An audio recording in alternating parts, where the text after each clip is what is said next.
Propos, c'est le rendez-vous bimensuel qui partage et décrypte l'actualité réglementaire autour de l'efficacité énergétique et des C2E.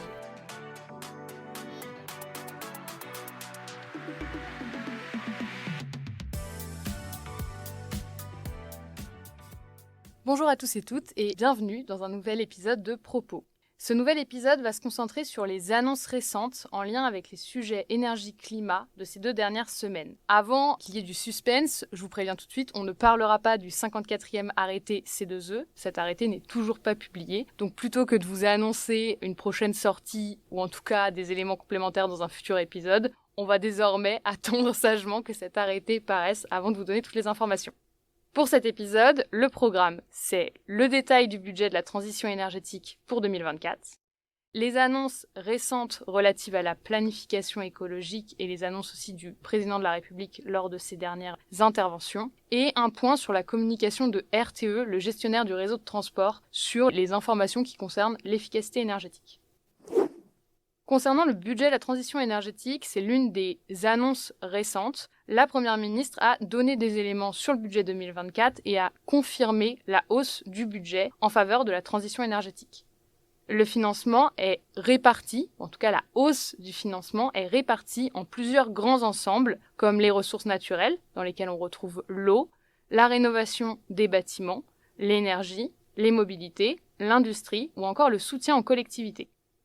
Parmi les priorités, il est notamment prévu d'accélérer la rénovation des logements et des bâtiments de l'État. Près de 5 milliards d'euros d'engagements sont prévus en 2024 pour accompagner les Français dans la rénovation de leurs logements. C'est un budget qui est en hausse et qui est en hausse pour venir soutenir la montée en charge des rénovations performantes aidées et accompagnées par MaPrimeRénov' avec un objectif de 200 000 rénovations dès l'année prochaine. Ces rénovations seront donc portées par l'ANA, l'Agence nationale d'amélioration de l'habitat. Il y a aussi une augmentation du budget pour accompagner la rénovation énergétique des bâtiments de l'État, donc des bâtiments publics, notamment des bâtiments des collectivités.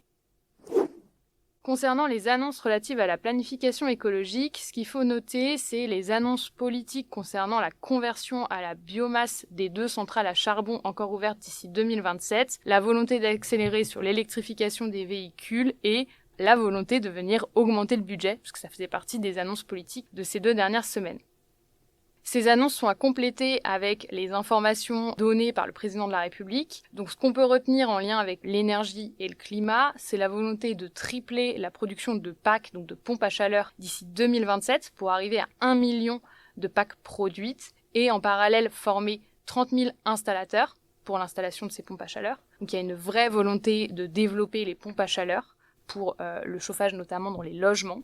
Ce qui a été annoncé aussi, c'est que les projets de PPE et de SNBC, donc de programmation pluriannuelle de l'énergie et de stratégie nationale bas carbone, devraient bien être présentés en octobre. Ces 2 textes qu'on attend avec impatience et du coup, le président a confirmé que ces textes devraient être présentés et donc commencer à être débattus en octobre. Ce qui a été annoncé aussi, c'est la volonté, via la stratégie de planification écologique, de renforcer la souveraineté de la France en réduisant sa dépendance aux énergies fossiles, avec un objectif de réduction des émissions de gaz à effet de serre de 5% par an. Donc c'est un objectif qui, comme ça, peut paraître peu ambitieux, mais l'objectif, c'est de passer de 60% d'énergie fossile à 40% à l'horizon 2030, ce qui est quand même un objectif assez ambitieux.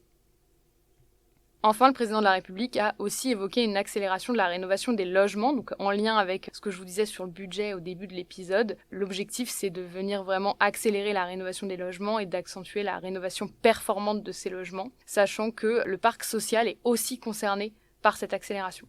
Il a aussi parlé d'accélérer sur la rénovation des bâtiments tertiaires publics, probablement à l'aide du budget supplémentaire, mais sans donner plus d'informations. Donc je ne peux pas vous en dire plus pour l'instant.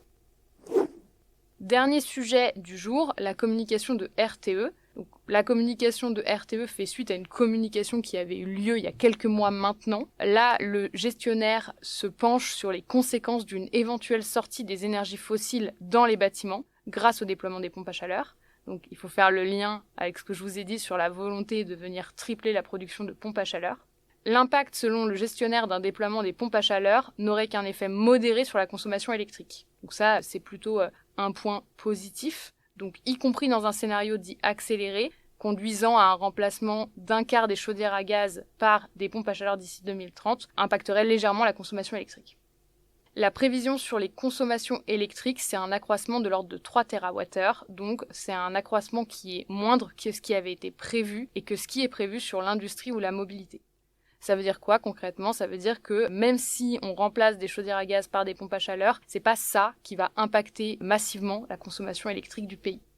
Par contre, le déploiement des pompes à chaleur aurait un effet, d'après le gestionnaire, sur la pointe électrique de l'ordre de 6 GWh supplémentaires à horizon 2030 par rapport à 2019. Il y aura sûrement des sujets techniques à voir côté réseau et côté consommation électrique si l'accélération des pompes à chaleur a bien lieu, ce qui a l'air d'être un objectif clairement affiché à la fois d'un point de vue budgétaire et d'un point de vue moyen sur la formation des installateurs.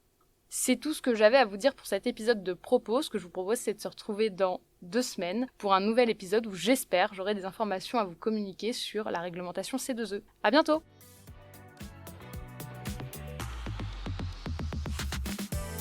Pour ne manquer aucun épisode, abonnez-vous. Et pour retrouver toutes les informations en temps réel, rendez-vous sur LinkedIn ou sur notre site internet www.certinergie.com.